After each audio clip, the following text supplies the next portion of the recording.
روزہ چھوڑنا کب جائز ہے؟ کن صورتوں میں روزہ چھوڑنا جائز ہے؟ صرف دو صورتوں میں جائز ہے: بیمار ہونے کا خطرہ ہو یا آپ سفر میں ہوں۔ باقی کوئی عذر ایسا نہیں ہے جس میں روزہ چھوڑنے کی شریعت نے اجازت دی ہو۔ مزدور کو بھی روزہ رکھنا پڑے گا، اور آپ کا کل پیپر ہے تو بھی آپ کو روزہ رکھنا پڑے گا۔ پورے رمضان کی تراویح نہیں پڑھی اور تمام روزے رکھ لیے تو کیا روزے صحیح ہوئے یا نہیں؟ سلیم نسیم: دیکھیں، تراویح اگر کوئی نہ بھی پڑھے تو روزے اس کے بہرحال صحیح ہو جاتے ہیں، روزوں پہ فرق نہیں پڑتا، لیکن تراویح سنت مؤکدہ ہے۔ قابل ملامت ہے وہ شخص جو تراویح کی نماز نہیں پڑھتا، تو اس لیے تراویح بھی پڑھنی چاہیے۔ کبھی بہت تھکاوٹ ہو، نہیں پڑھی جا رہی تو ٹھیک ہے، کم کر دیں، مختصر کر دیں۔ ویسے سنت مؤکدہ 20 رکعتیں ہی ہیں، اس پہ چاروں اماموں کا اتفاق ہے، تو اس لیے آپ 20 رکعت تراویح پڑھا کریں۔ لیکن اگر آپ نہیں پڑھتے تو روزہ بہرحال آپ کا ہو جائے گا، لیکن روزے کی اہمیت تراویح سے کروڑہ گنا زیادہ ہے، کیونکہ روزہ تو بہرحال اسلام کا ایک رکن ہے۔ ایسا نہ ہو کہ تراویح نہ پڑھنے سے روزہ بھی چھوڑ دیں آپ۔ روزہ نہیں چھوڑ سکتے، یہ ذہن میں رکھنا۔ ہاں، اگر سحری میں آنکھ نہیں کھلی، رمضان کا روزہ چھوڑنے کی اجازت نہیں ہے، وہ پھر بھی رکھنا پڑے گا۔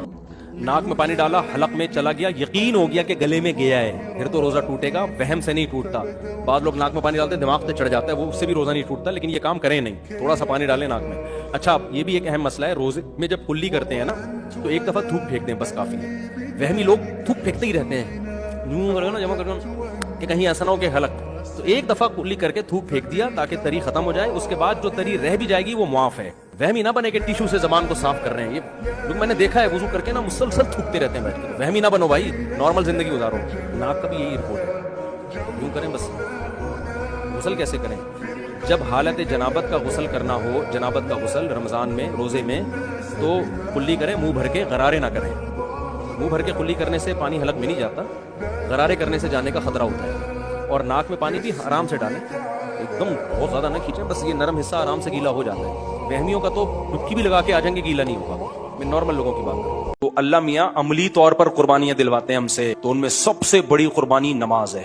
اس کے بعد اللہ نے سب سے بڑی قربانی رکھی ہے روزے کی۔ نماز کے بعد ہے یہ، لیکن یہ بھی کم نہیں ہے۔ دنیا کے کسی مذہب میں آپ نے کسی کو 1 مہینہ بھوکا رہتے نہیں دیکھا۔ جو فاسٹنگ کرتے ہیں نا ڈاکٹروں کے مشوروں سے، وہ بھی اتنی لمبی لمبی فاسٹنگ نہیں کرتے، اور کرتے بھی ہیں تو اس لیے صحت اچھی ہو تاکہ اور کھا سکیں یا لمبا عرصہ جی سکیں۔ مسلمان جو روزہ رکھتا ہے اس میں اس کی نیت صرف اور صرف کیا ہے؟ اللہ کے۔ صاحب نے بات کی ہے کہ تراویح تو اسلام میں ہے ہی نہیں، تو حضرت عمر نے شروع کی ہے۔ حضرت عمر نے تراویح شروع کی ہے، جس طرح سے شروع کی اس سے پہلے ہمیں ابو بکر کے دور میں یہ نہیں ملتی، اور نبی صلی اللہ علیہ وسلم نے بھی ختم کی ہے تراویح، 3 دن پڑھائی، اس کے بعد آپ نے کہا کہ یہ فرض نہ ہو جائے۔ حضرت عمر نے شروع کی، یہیں سے ہمارا بھی اہل حدیث سے اختلاف بھی اسی بیس پہ شروع ہوتا ہے۔ ہم یہ کہتے ہیں کہ اگر آپ نے تراویح کو ماننا ہے حدیث کی روشنی میں، تو حدیث میں تراویح کا ثبوت نہیں ہے بلکہ تراویح کی نفی ہے۔ 3 دن پڑھ کے آپ صلی اللہ علیہ وسلم نے اس کو کیا کر دیا؟ ختم۔